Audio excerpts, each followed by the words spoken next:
Thank you.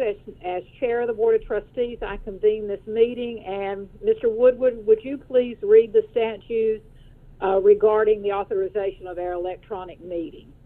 Yes, Madam Chair. Pursuant to Executive Order Number 16, effective as of March 20th, 2020, this meeting of the Chattanooga-Hamilton County Hospital Authority, doing business as Erlanger Health System Board of Trustees, is being conducted via electronic means in an effort to protect the health, safety, and welfare of Tennesseans and the public generally in light of the COVID-19 outbreak. Any bylaws, orders, rules, or resolutions of the board, to the extent inconsistent with Executive Order Number 16, are hereby temporarily suspended and held in abeyance as authorized by the Executive Order. Additionally, this meeting is being held for the purpose of conducting the essential business of the board and will be available electronically. That is, all members of the public, including the media, will be provided with electronic access via clear audio or video recording, which will be posted on the erlanger.org website within 2 days as required by Executive Order Number 16. Notice of such was publicly disseminated and posted in accordance with TCA Section 8-44-101 et sec, Article 1, Section 19 of the Tennessee Constitution and the board's processes specifically. Thank you, Madam Chair.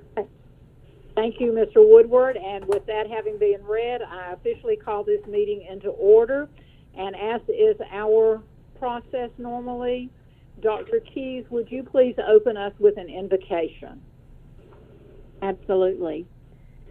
Heavenly Father, we are greatly blessed to serve in this incredible place. Over the past weeks, we have learned about perseverance and trust as we are in the place to help others. It is with a humble heart that we enter into your presence to ask for the continued strength and guidance as decisions are made that will sustain our mission and our ministry. I pray that our actions will be focused, yet tender to the touch and healing for all those that are tired, weary, and oppressed. We live and work in challenging times, Lord, yet we are also privileged to live in the greatest of times. I pray that we savor the moments of working together and be filled with the spiritual fortitude to move ahead as we are challenged by the very course and direction of our new Erlanger. My prayer is that we take this time to listen and be decisive, recognizing the need to couple this with much joy and laughter. Amen. Amen. Amen. Amen. Thank you very much for that. And as we begin this meeting, I would like to take a moment of privilege just to echo exactly what Dr. Keys was saying in the prayer, in that this is such a time of great challenge and opportunity simultaneously. And I would be remiss if I didn't say a thank you to the leadership team, to the medical team, to everyone who's out there on the front line, to our COVID team that's directing the response for those who were involved in the reaction and the care of those impacted by the tornado. This has just been an unbelievable month almost. And so often I think the public may be unaware of the absolute total dedication, the wise counsel, the planning that's going in to be able to respond to each of those sorts of events. So on behalf of the board, a thank you to everybody who's out there on the front lines. We understand, and yet at the same time, we have no way of truly understanding the amount of effort, the fear that has to be there, and yet at the same time, the commitment to caring for others, as is our Erlanger mission. I applaud each and every one. And having said that, then we will proceed with our agenda. You will notice that we are back in process for a regular meeting that will include the reports, any unfinished business, new business that will occur, and then reports from various members of our staff. So item number 1 in your packet, you did receive a copy of the minutes from our March 26, 2020 meeting. For those of you who have had a chance to review that, I will entertain a motion for approval. John Germ, so moved. Okay, Mr. Germ makes the motion. Do I have a second? And Connor, second. Dilbert. Okay, I've got a double second. Fantastic. Since we're doing this by electronic means, I'm going to, instead of saying all in favor, say yes. I will ask if anyone is in opposition, please say no. Hearing no no's, the minutes are approved, and will be filed accordingly. Thank you. For committee and subcommittee reports, Mr. Coleman, Budget and Finance, have you met this month? Do you have a report? No, Madam Chairman. I do not have a report, but just wanted to let you know why we didn't meet.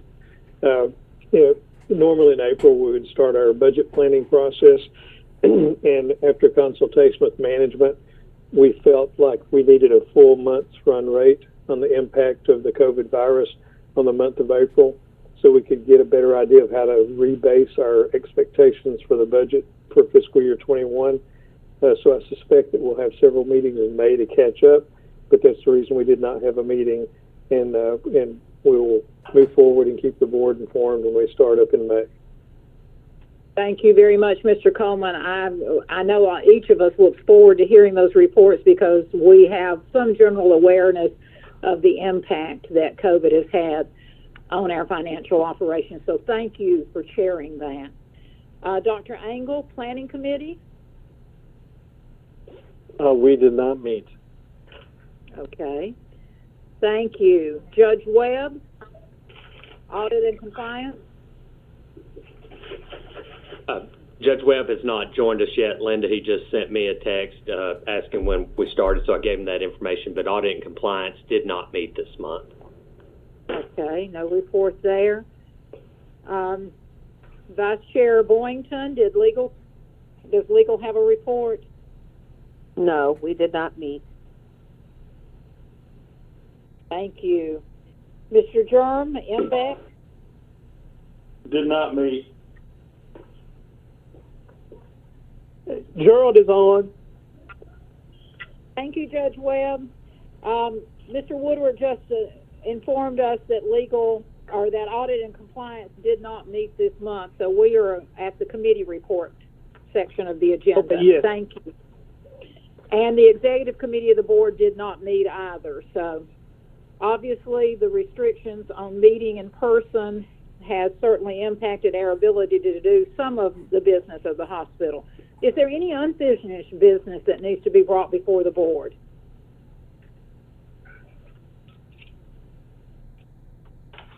Okay.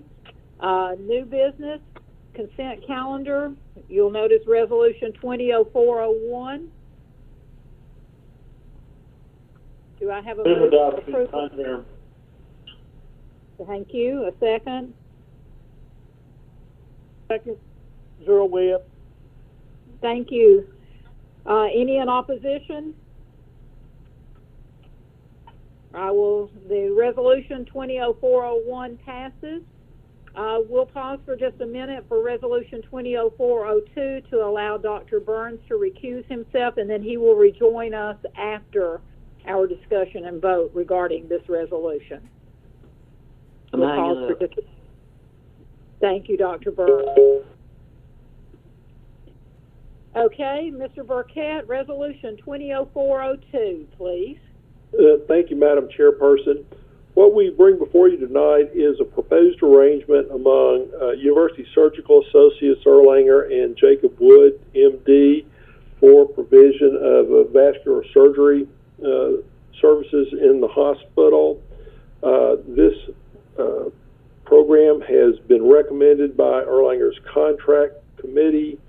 The compensation range proposed is within published fair market value rates and is also within commercial reasonableness. It has been reviewed by legal counsel as well as our compliance department. An additional step, or one that we always take, is to compare the program for purposes of community need. We reviewed to the COCA report, and that report reveals we're approximately 5 FTEs in vascular surgery short in the market currently, with about a 4.5 week wait time for a new patient appointment. Since that report was published, there has been some action in the market, and there have been some people moving around in groups, one group growing, and then a couple of people leaving the market. But we are comfortable in this position and support the addition of Dr. Wood to USA and providing services for our community. I would be glad to answer any other questions. Any questions for Mr. Burkett? Yes. Steve, this is Jim Coleman. Then? Yes. Oh, Go ahead, Sheila. Jim. Okay, Jim, you can go first. I was just going to ask out of curiosity, Steve, how do we define market area? Is it our primary service area or secondary or tertiary? In this case, it is the primary service area. All right, thank you. And I guess my follow-on question is, so why are we having so much movement in this particular area? Is there any sense of why that's happening? Other than personal opinion, I'm not sure that I would venture, but it is not unusual to see movements in markets as the market changes, as the specialties change, in terms of the scope of practice. You saw it. The thing that reminds me of it most recently is probably the big changes we saw in cardiovascular surgery and cardiology that's been a number of years ago, but you had a lot of movement as the scope of practice changed. The people began fighting over what vessels they could work in, and the federal government changed the reimbursement, and to a degree those same factors are promoting change in this specialty.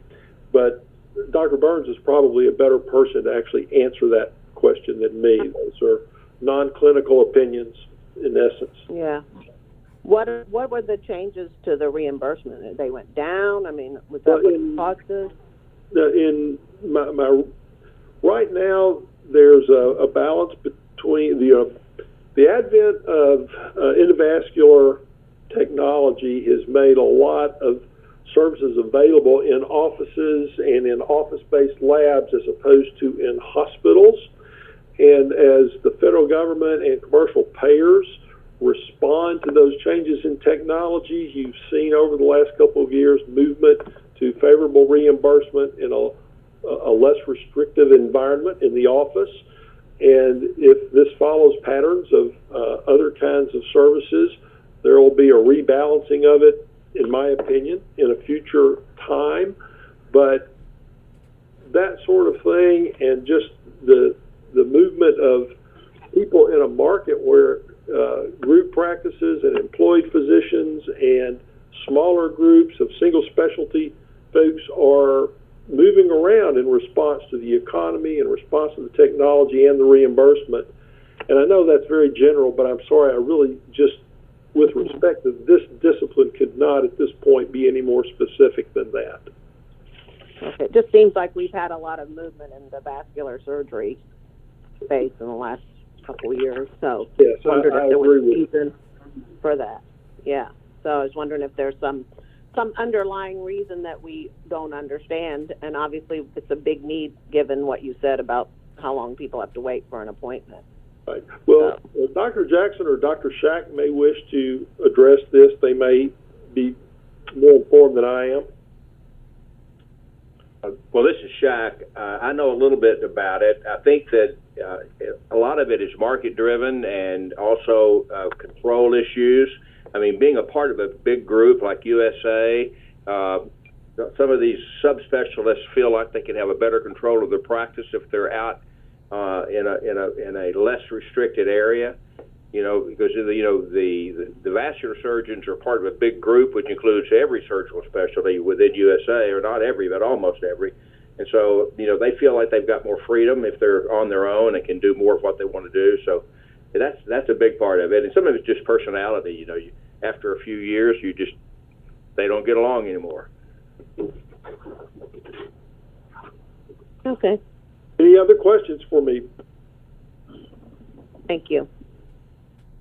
Thank you. Thank you. Okay, I'll call for a motion.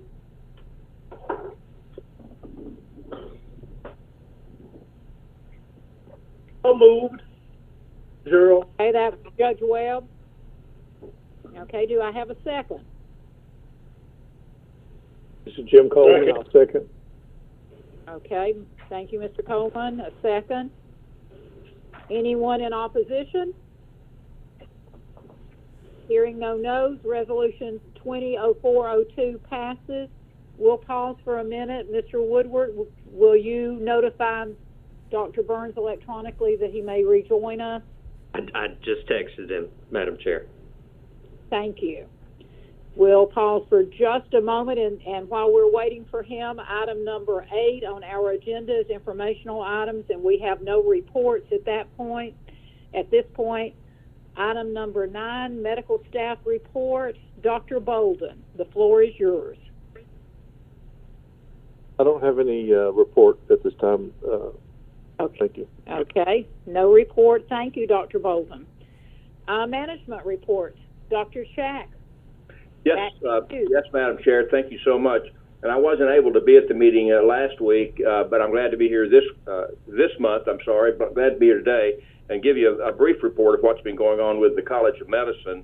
As you know, we had our match day celebration back in March, and although we weren't able to meet as a group, we did have a very successful match day. And all of our programs here on the campus filled completely with excellent candidates, including 7 University of Tennessee College of Medicine graduates.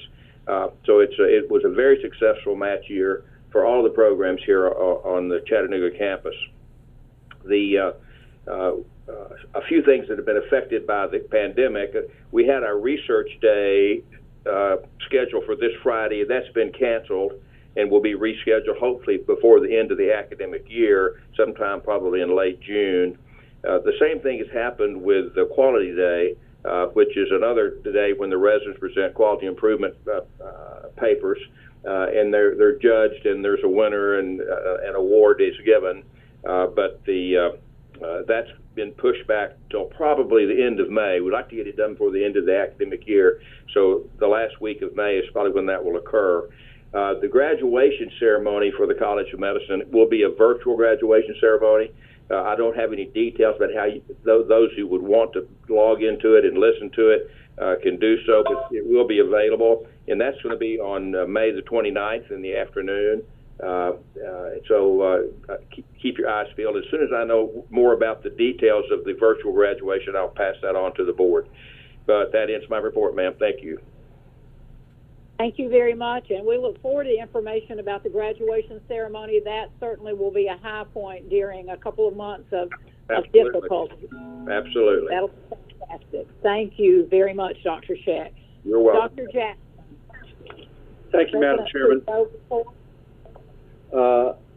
Just a few items I want to go through, Madam Chairman. First off, in response to our recent storms, I do want to reach out to many families that were impacted by the tornado and the storms that hit our area. Our hearts and prayers are with those families, especially with those that lost a loved one.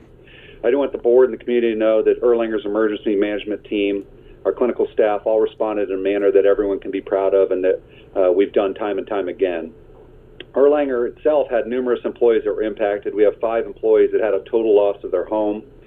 But as an organization, the medical staff, our Erlanger employees have contributed to an employee health fund that's already assisted 50 of these employees in a significant way. Many board members have also contributed, and again, I want to thank each one of you for your support during that, in support of that tough time. Regarding coronavirus, first and foremost, I do want to reassure the board and the public that we have ongoing preparation for COVID-19, and we're effectively and compassionately caring for those patients who have both confirmed and suspected COVID-19.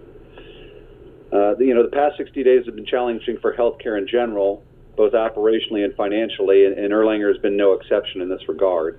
But a crisis can bring people together, and COVID-19 did exactly that in Chattanooga. And in recognition of that, I think it's worth pointing out, to best serve our community, Chattanooga's 3 acute care hospitals have worked together in an unprecedented manner. Tom Osborne, the CEO of Park Ridge, Janelle Riley, the CEO of Memorial, and I have talked most days, and we have a call every weekday morning where we go over how we can coordinate our efforts for the betterment of the community's health. It does go without saying, though, that Erlanger continues to have a unique role in our region.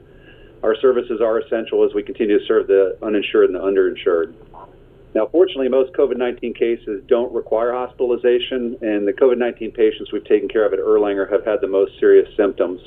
And again, I do want to thank our command center team that has been on top of this. Robbie Tester leading it, Dr. Ron Buchheit, and Dr. Jay Sizemore, who's our infection prevention specialist.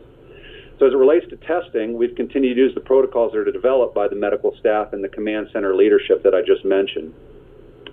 Fortunately, we do have access to multiple labs that can be that are providing us quick turnaround, typically within 24 hours. And I'm very proud of how the entire Erlanger team has contributed to our response to COVID-19. We've made a difference. We always have. That's our primary goal, providing exceptional and safe patient care. And again, the board and community can be very proud of the way we've responded to this pandemic. Now, I will say, while we've been blessed with a number of cases to date, we need to remain vigilant and prepared in the days and weeks ahead. Turning briefly to the financial update, I think it's fair to say the financial impact of COVID-19 has been truly staggering. We've seen that across the country in every industry, and it has hit the healthcare industry and the acute care hospital portion of that industry very, very hard. But to overcome this financial impact, we are applying for any and all stimulus funds that are included in the federal and state programs. And I would say, fortunately, we made several very difficult but necessary cost reduction decisions early in this process. Since we implemented our cost reduction measures early on, hundreds of hospitals across the nation have done the same out of necessity. We were early to the party, and while it were difficult decisions, and I'm not happy we had to do it, time has shown that these were the right decisions. Starting in mid-March, our admissions, inpatient elective surgeries, emergency room visits, they were drastically reduced due to the public measures taken to address this pandemic. And our revenues have dropped considerably compared to prior year numbers. This impact is unprecedented, and it's primarily going to be reflected in our fourth quarter finances. But speaking to our third quarter finances, they're better than one might expect due to a strong January, February, and first half of March. So I do need to state again, we anticipate that the fourth quarter will be substantially impacted in a negative manner due to COVID-19 implications.